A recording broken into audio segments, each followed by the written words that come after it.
first of all, how did you, Lee, and Bob get to this stage? I know that you've had some talks with the actors here about Bob's experience, and so maybe explain that. I don't know how the contact came, but I know you asked for me to come in and talk to you before I guess the play had already launched, and we were in rehearsal. Was about to. Okay. We were in rehearsal, and they wanted me to rewrite the entire thing. But just to ask about that experience, which obviously that you're playing as a couple now of those who have gone through a war, these new asymmetrical wars, and what's it like when you come back, when you survive? What's it like to be hit, be injured? What's happened for the families when they have to confront these kinds of horrific moments?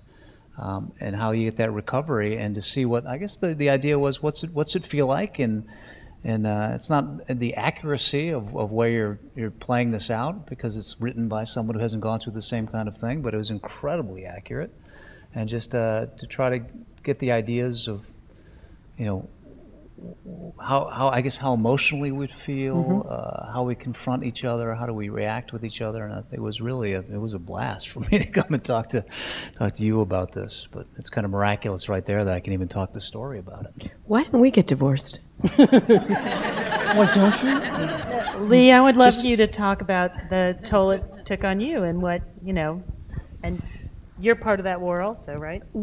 The three generous people to my left invited us to see the show. Was it the spring, I guess, right? Yeah. So we came.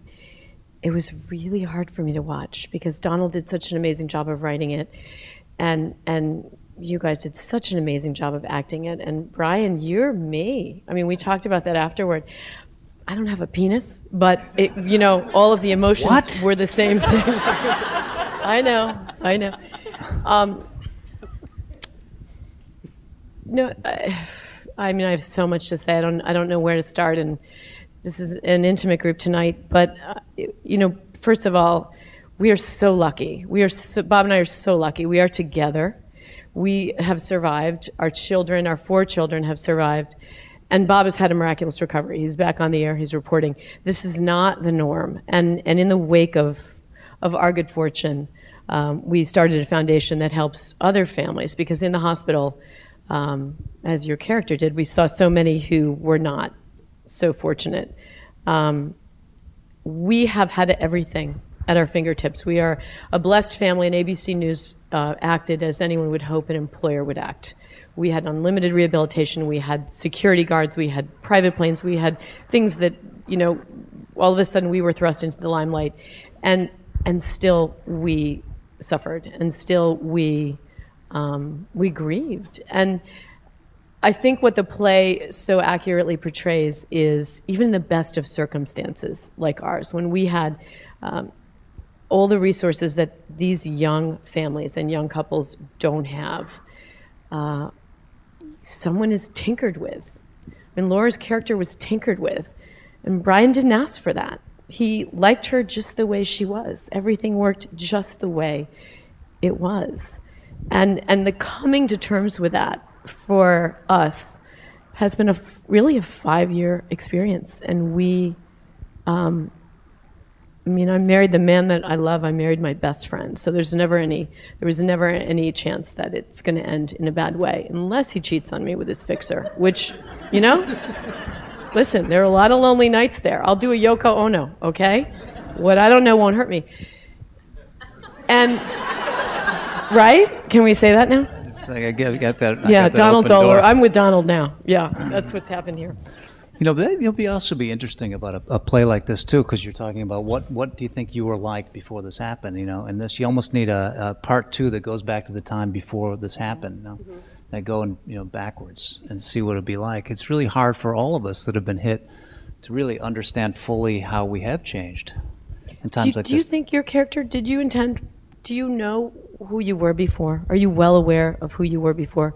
Okay, because Brian is, and you... I don't know, that's probably not true, right? The clues are in the writing, in the play. I mean, just real briefly, Donald has my character saying, I kind of fell into it. It's an economics major, minor in illegal substances. I was doing this, and all of a sudden I was going off to Mogadishu, and I got hooked. So it wasn't my life's plan. So I don't know exactly. We've never really spoken specifically about what our lives were in terms of how we got into this. But I imagine I was much more meandering in my path towards it than Laura's character. That's my words, not Laura's. True? No? Yeah, and I think with Sarah, what has changed the most, what's become more acute, is her desire to go back. That's what's sort of been put in a Miracle Grow situation. You know, not only did she fall in love with someone else, but something turned in her where all of a sudden that was home. I think that area, that time, being there with Tariq, even though it was brief, it was only a few weeks that they were really together and he was gone. But there was something, and it had something, stuff had to be leading up to that, and then once the accident happened and Tariq was killed and she was all of a sudden back in Brooklyn, the desire to go back was that much stronger. So for her, I think it was really, it sort of changed from being a vocation for her, not just a profession, to an intense need and a desperate need to go back. You should know too, in terms of those that have been injured in the war within the military, one of the things that they're finally waking up to is about this, what they call a transition. You know, when you were in a situation like that and things like that go through, and you suddenly get thrown back into your regular life back here in New York with the people that you've grown up with and loved all that time, it's such, as they say, and the psychologists and the psychiatrists in the military say, that is turning off the light bulb from lit to unlit instantly, which is now they're finally taking the time to bring those that are injured in the war to come slowly back, you know, spend some time over there in Bagram after you're hit, or not even hit, just those are completely healthy, then maybe go back to Pendleton in California, and then maybe go back to your town. So take like 3 or 4 weeks to come out of this light bulb that's lit up to the time the light bulb is turned off, instead of going instantly like that, because you can probably feel that combat stress. Yeah. Whether you're a journalist or journalists or don't get a chance. I mean, we always do. You don't. You never did. When we lived in London, we were talking about this at dinner. We lived in London for 2 years, and it was Kosovo, it was the Middle Eastern conflagration, and then it was September 11th. So he was gone. And I call it your mental flak jacket. You would come home, and we were laughing at dinner. You would come home, and you know, I would talk to you, and there would be bullets flying in the telephone. And I remember you telling me one time about the mass grave. You found a little boy's foot in his shoe, and you would come home, and we were laughing about this. I was remembering this at dinner. He would come back and he would be flat, like you were, and you would have to sort of seep back into the family life. And I remember what I realized was what I needed to do was plug him into his children, because they, more than anything else, and this was such a wonderful moment in the hospital when he was in a coma for 36 days, and it was finally my 12-year-old who was asking, the older children were asking a lot of questions. Is Daddy still alive? Why can't we see Daddy? Why won't you let us go see him? Are you lying to us? And it was 2.5 weeks into his coma, and he had had sepsis and pneumonia, and our 12-year-old was the first one to come in and see him, and she bent down and kissed him. And 5 seconds later, a tear came out of his good eye, and it was the very first time in that entire journey that we had any response from him, that we had any idea that maybe this would be okay. And it was the nurse who said, you know, it's always the children. It's always the children who can reach these guys, because at the time it was all young men in the ICU. It was always the kids and their connection to the parents, their snuggles and the cuddles and the midnight feedings that can reach them in their comas.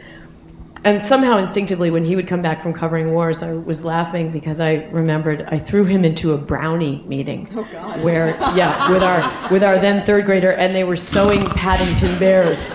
Yeah, it was London, so Paddington Bear was, and that kind of snapped you out of it, that Paddington Bear thing. But it was the connection back. You had to make a transition too.